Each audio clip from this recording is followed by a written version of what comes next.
Salam sejahtera Malaysia, terima kasih kerana menonton video-video dalam channel ini. Sebelum kita mula, jangan lupa untuk tekan tombol subscribe, share, like dan komen. Let's go!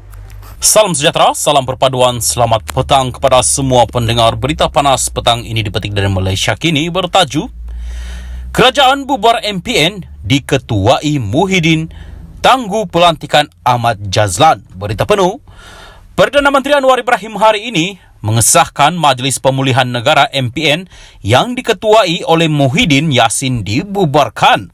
Anwar juga mendedahkan bahawa pelantikan semula bekas ahli Parlimen Machang Ahmad Jazlan Yaakob sebagai pengurusi Velcra telah ditangguhkan.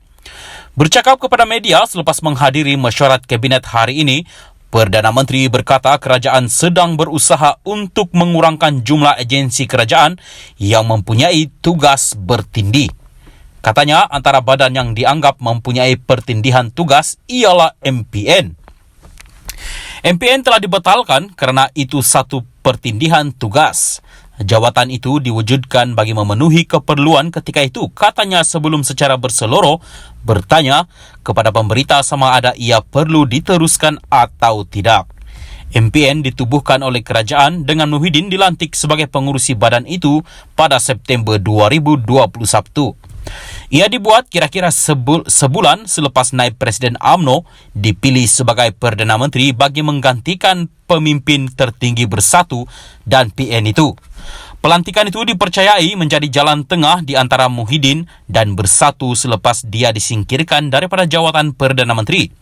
Sementara itu, ditanya mengenai status Pusat Tadbir Urus, Integriti dan Antirasuah Nasional GISCC, Anwar berkata ia sedang dikaji semula.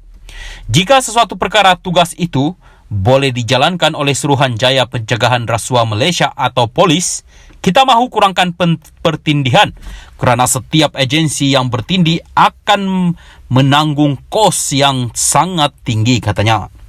Pada masa sama, Anwar menegaskan prinsip tadbir urus baik GISCC adalah sesuatu yang diterima kerajaan.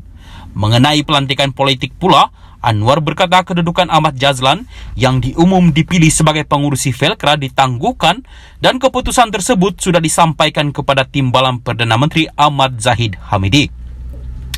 Pada 17 Disember lalu, Ahmad Zahid mengumumkan kerajaan melantik semula Ahmad Jazlan ke jawatan pengurusi agensi terbabit dan ia dibuat 2 hari selepas Ketua Setiausaha Negara Muhammad Zuki Ali mengeluarkan arahan agar semua lantikan politik sebelum ini ditamatkan serta-merta. Ahmad Jazlan dianggap salah seorang pengikut setia Ahmad Zahid dalam UMNO. Anwar menjelaskan dia sebenarnya tidak menentang sepenuhnya pelantikan ahli politik dalam agensi kerajaan atau syarikat berkaitan kerajaan GLC. Saya tidak pernah kata mana-mana ahli politik tidak boleh terlibat dalam pengurusan GLC. Bagaimanapun, ia tertakluk kepada terma dan mereka mesti mempunyai kelayakan dalam bidang berkaitan.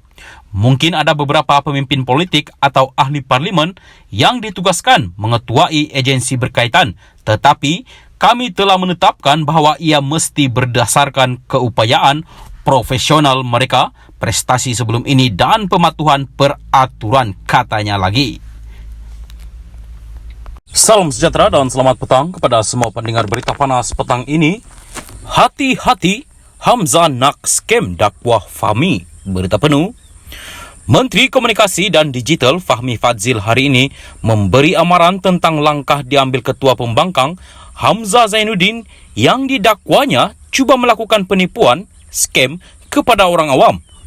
Kenyataan itu dibuat susulan ucapan ahli Parlimen Larut itu semalam yang mengaitkan Perdana Menteri Anwar Ibrahim dengan aktiviti homesex yang laporan suatu media asing.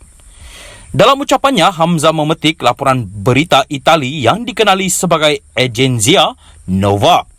Kata Fahmi, dia menyangka Hamzah mengaitkan Anwar dengan tuduhan tersebut dengan memetik laporan agensi berita yang dikenali seperti BBC atau New York Times.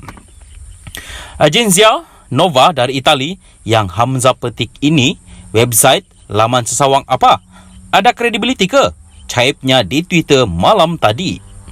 Ahli Parlimen Lembah Pantai itu juga menyertakan laporan Reuters Institute for the Study of Journalism yang menyenaraikan laman sesawang berita yang paling banyak dibaca rakyat Itali. Guess what? Percaya tak? Agenzia Nova langsung tak ada dalam senarai ini, tambah Fahmi. Dalam caipan berasingan, Fahmi turut melampirkan tangkap layar perbualan dia bersama seorang yang tidak didedahkan identitinya melalui aplikasi WhatsApp. Orang yang tidak dinamakan itu mendakwa mereka sendiri tidak pernah mendengar tentang portal berkenaan walaupun sudah berada di Itali selama 33 tahun. Hati-hati Hamzah nak scam menipu. Rupa-rupanya orang Itali pun tak pernah dengar nama Agenzia Nova ini, katanya. Semalam Hamzah mendesak Anwar agar menyaman agensi berita berkenaan kerana mengaitkan ahli Parlimen Tambun berkenaan dengan amalan homoseksual. Berikut disertakan gambar-gambar bukti yang mengatakan bahawa Agenzia Nova ini tidak benar dan wujud. Salam perpaduan daripada saya JL TV News.